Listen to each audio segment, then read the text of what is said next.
And given that there's a history to the microbiome, is it something that can be recovered? If you weren't breastfed, for example, and you didn't, proliferate all the proper, bacteria that was passed on from your mother, can you recover from that, or just through a plant-based diet, or is that something that stays with you? That's a great question. So, the understanding of the microbiome is one that's very infant in the sense that we are learning so much about the microbiome. And I don't profess myself to be an expert on the microbiome. I think the previous speaker may have spoken on that to a certain extent. But I have interviewed some experts on microbiome in my show, and even they say that there are a lot of mysteries behind that. And certainly the whole issue of how well can one change the microbiome. And then, the question of what's a normal microbiome. We probably know certain microbes that are important, that are healthy, but, what's a normal microbiome in person A versus B? And is normal microbiome for one person normal for another person? And so how's that affected by your genetic makeup? So, we could probably sit here and come up with many questions about the microbiome itself. But to the question you raised, can it be recovered? My inclination would be that the body tends to be able to heal itself in one form or fashion. So can it recover the ideal microbiome? Maybe, maybe not. But I think if we, nourish our bodies properly and exercise proper lifestyle habits, the body has the ability to correct itself or make the proper adjustments to the point that you can live an optimal life. So I think that my answer would be yes, I think so, even though I can't give you papers, scientific evidence of that, but it's just based on the fact that the body is able to heal itself in so many other ways. Thank you. So going back to cholesterol, can you explain the difference between LDL and HDL cholesterol, and what level do you want to have for each of those? And then what level do you want to have for total cholesterol? Yeah, so the LDL cholesterol, basically one's referred to as bad cholesterol and the good cholesterol. The LDL cholesterol has been associated with progression of atherosclerosis. The HDL cholesterol works to remove LDL cholesterol from the blood. You can think of it as like the police of cholesterol, if you will, or the cholesterol, cleanup crew. People like to have a HDL cholesterol at least above 40. The LDL cholesterol, you want at least below 100. Many of my colleagues are pushing for LDL cholesterol below 70. My Dr. Lance Gould, who had done some work with Dean Ornish in one of the papers he published, and I trained under Lance Gould, who he proposed having an LDL cholesterol below 70 early on. Actually, before that was very popular, and now people are pushing for LDL cholesterol below 80. Well, below 50. My take on it is following. I think you should optimize the body's biochemistry to where the cholesterol is optimized. So when the LDL cholesterol naturally goes to 70 or 60 or 50, then that becomes ideal. If you're artificially lowering cholesterol to those levels, then that could be a problem, because, if someone's blood pressure is 140/85, we know that may not be ideal in the absolute sense. However, that patient may be auto-regulated to that blood pressure. Maybe it's 160 or 170/95. They may be auto-regulated at that pressure. So in that circumstance, that pressure may be ideal for them. So we would want that blood pressure to naturally be lowered, ideally, as opposed to being artificially lowered. Sometimes we artificially lower blood pressure with diuretics and other types of medication, which bring on other problems. So it's really the naturally lowering of these numbers, or naturally correction of these numbers, I should say, which is really what we should go after. And so to artificially correct these numbers can bring on other problems. So what measurements do you consider to be the most accurate gauge of health? Blood weight, blood sugar, weight, cholesterol, blood pressure? And if you can kind of give a general number for the ones that you think are important. Oh gosh, now that's a tough question. So which of those parameters are the most important to measure or monitor? Yeah, or if there's something else that I didn't mention, by all means, offer it. I would say perhaps the hemodynamic parameters, and again, this is I would say the hemodynamic parameters up front would be the ones that I would look at. Now, I'm biased because I'm a cardiologist. And the reason I say that's the following. So let's say someone's blood pressure is, I don't know, let's not make it too bad, 150 over 90, and the heart rate is 97.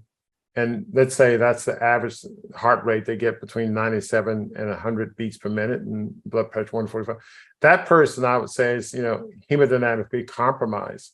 And if you're hemodynamically compromised, when I say that, they're probably dehydrated, they're probably not circulating their blood adequately and the like.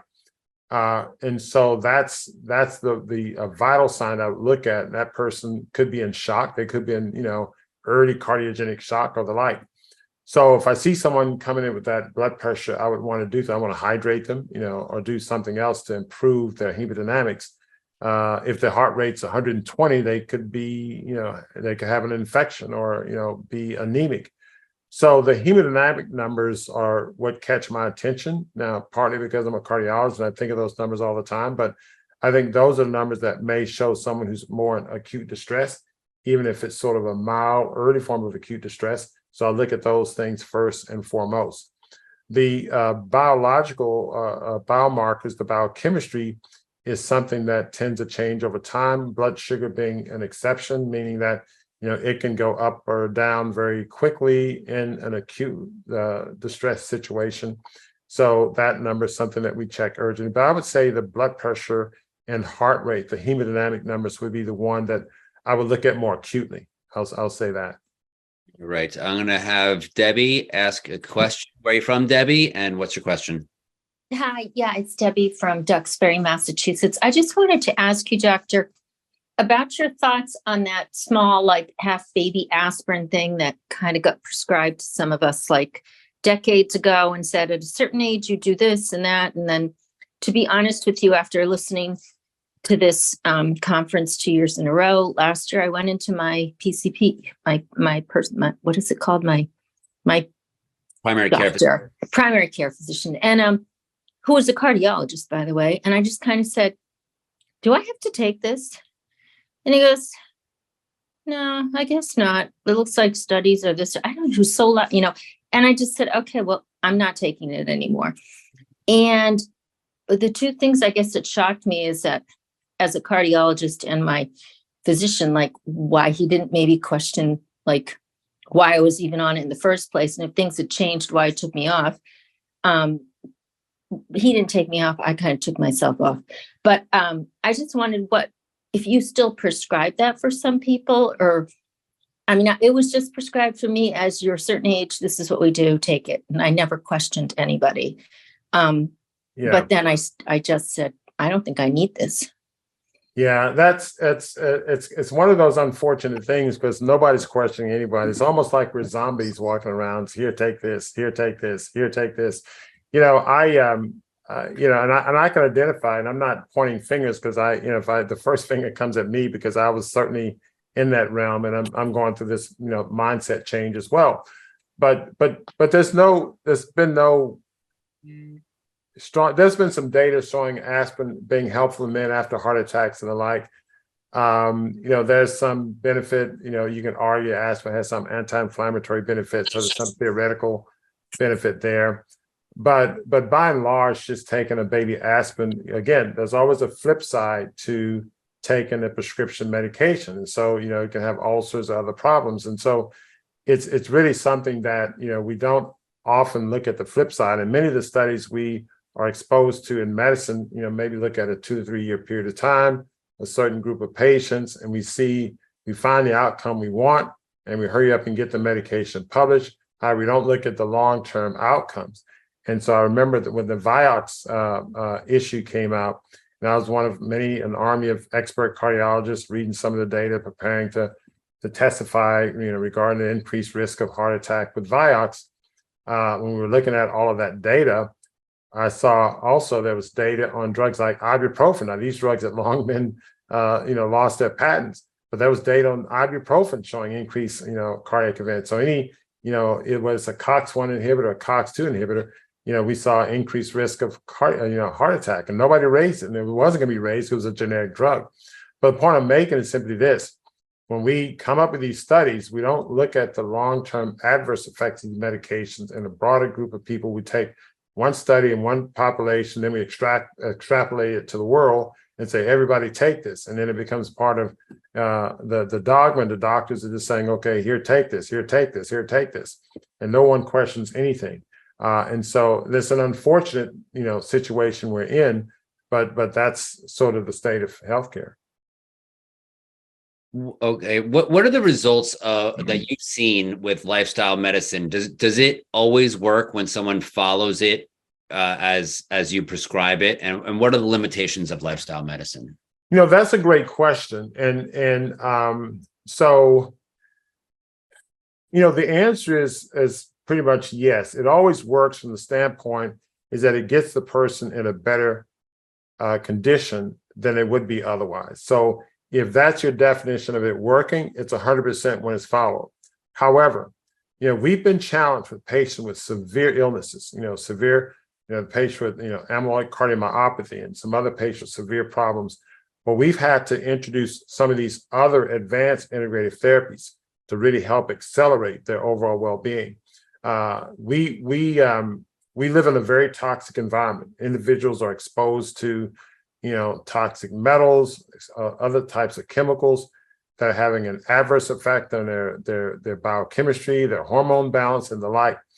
And so simply going on, healthy, optimal lifestyle regimen and exercise may not be enough for certain people, especially if they're an advanced illness to a certain extent. And we routinely see people coming in with a heart pumping function of 10% or less. Severe kidney failure, all that. So we're challenged with patients, at the throes, on the edge, nearly falling over. So simply, now having said that, many of these patients can make complete turnaround by just put them on raw fruits and vegetables only. So I'm not, underscoring that possibility, but oftentimes we have to intervene in other ways, largely because, following an aggressive nutritional regimen, 100%. Can be very challenging for individuals. Certainly, there's a lifestyle component. Their family members and they may have other illness and family members with illnesses that they're having to attend to. So their focus and attention to their own lifestyle can linger. So and that's what we're actually demonstrating in this docuseries, the challenges that we're faced with in terms of how this can happen. And I want the world to be able to see this, how the individuals come and go through this. Montgomery saying raw fruits and vegetables only, raw fruits. It's easy to spout those things out. But then, how do you do that? How do you get your arms around that? And what approaches and how do we work with our patients to help them go through that? But to answer your question, again, yes, it does work. And with some of these other modalities, you use ozone therapy and infrared sauna therapy, et cetera. We're getting great results for people with severe illnesses. So it has a higher level of efficacy than traditional therapy. So let me give you a couple of examples. I had one patient, and I've done a presentation on this, who had severe lupus. She had severe heart failure. She had severe mitral valve insufficiency, severely leaking mitral valve. I admitted her to the hospital to get her stabilized. She had cardiac arrhythmias. She had an ICU. We finally got her stabilized on medication. I contacted one of my colleagues to do a mitral valve clip. He saw her and said, look, she's too sick. Too sick for the procedure. It's not going to help. Let her die. I talked to another colleague to insert a biventricular pacing device and improve her cardiac synchronization. She said, no, she's too sick. Let her die. So she was on a milrinone pump, which is a medication we give people in the last ditch effort, and other medication. The palliative care team saw her. They sent her out to hospice. She came back because the hospital didn't manage on the milrinone. They didn't manage milrinone pumps in hospice. And so they just told her, look, we're going to have to turn the milrinone off and let you die here. And the patient was in tears. I said, wait a minute, let's do this. Talk to the hospital, give me 7 days. We put on a raw detox regimen, superfoods and smoothies and the like. We weaned the milrinone off. We weaned other medications off. We went for about 7 medications to really 1 PRN. Walked out of the hospital, was able to improve our own quality of life, was exercising. That's just on raw detox only compared to conventional therapy. And I have other cases I can talk about until the cows come home, where someone coming too sick, having a heart attack, too sick for surgery, too sick for stents, and detox and get well. Patient on ventilators turning around. So this intervention is extremely, extremely powerful, and we've seen it firsthand. And so if someone's too sick and they don't do well with this, frequently they're too sick for the conventional therapies as well. Do you find that once people get better from the lifestyle changes, they want to revert back to the same lifestyle that made them sick? Or do they go, wow, I feel great, I'm sticking with this? We see, I used to say virtually 100% of the time, people will revert back to their old lifestyle to some extent, whether it's one bite, drop, or crumb, or, a whole year. But we frequently see people revert back to those old lifestyles because we're dealing with addiction. So there's an emotional aspect to it. So that's one thing, there's an addiction. That's one. Two, there's also the community aspect of it where they're going back, you take the crack head out of the crack house and you clean them up and you get them off crack. You say, okay, I feel great now. I'm going to go back and live in the crack house. Well, guess what? They're still addicted to the crack and everybody else smoking crack. So what are they going to do? Smoke crack. And so, just think our crack houses are loved ones. I remember Dick Gregory came and spoke at one of our conferences in 2009. And, Dick Gregory, may his soul rest in peace. He said, the Ku Klux Klan didn't tell me that barbecue was good. And the communists didn't tell me the barbecue was good. My mother and my auntie told me, my mother, my grandmother told me the barbecue was good. So it's the people that loved him were the ones who were, and they weren't doing it, out of an evil spirit.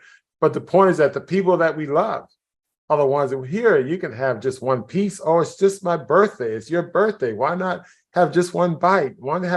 And so one bite, one drop, one crumb. We have a saying, not a bite, not a drop, not a crumb. We mean that because, people are addicted to these foods.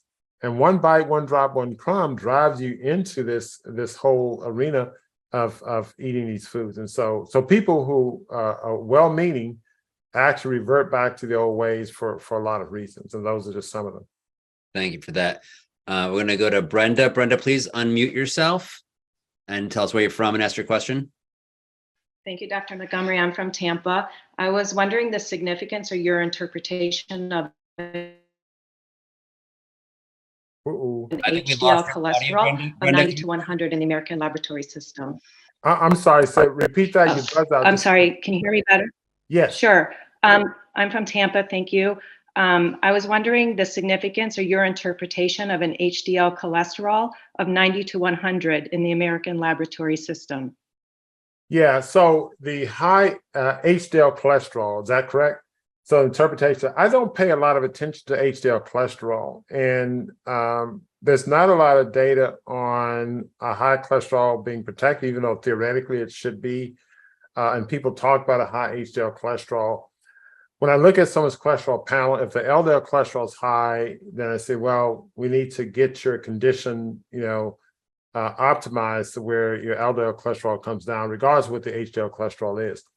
One way I think about the HDL cholesterol, you may have a high HDL cholesterol because your metabolic process is so bad that you need a lot of HDL cholesterol to then remove the LDL cholesterol. That's one way of interpreting. That's probably an oversimplification. That's just one approach, one thought approach. The other analogy or the analogy I'll use to sort of explain that would be, if you went into a neighborhood and you had, a large number of policemen, around, and they're hanging on every other street corner, would you interpret that as a safe neighborhood? And I would say not necessarily. You may have a lot of policemen in that neighborhood because they need to be there because there's a lot of crime and it's still a dangerous neighborhood. And so the high HDL cholesterol is probably that way because the metabolic process is so deranged that you need elevated, as the body's compensating by increasing HDL cholesterol to try to sort of clean the blood up, if you will. The other point I would like to make is that some time ago, I think it was Pfizer, came out with a medication that increased HDL cholesterol. And so they did a study where they would give patients who had risk factors for heart disease the medication plus placebo.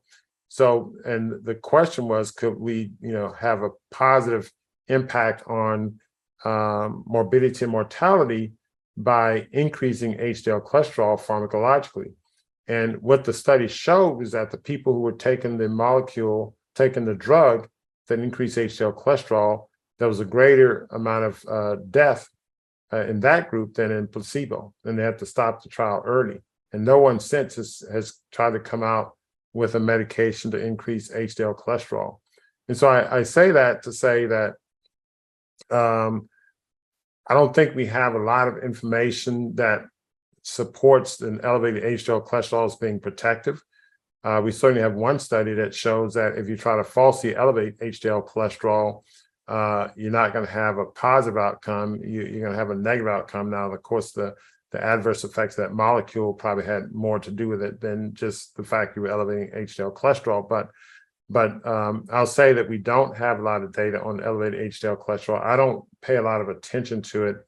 A lot probably has to do with the HDL particle sizes and things like that, which, there's not a lot of definitive data on that either.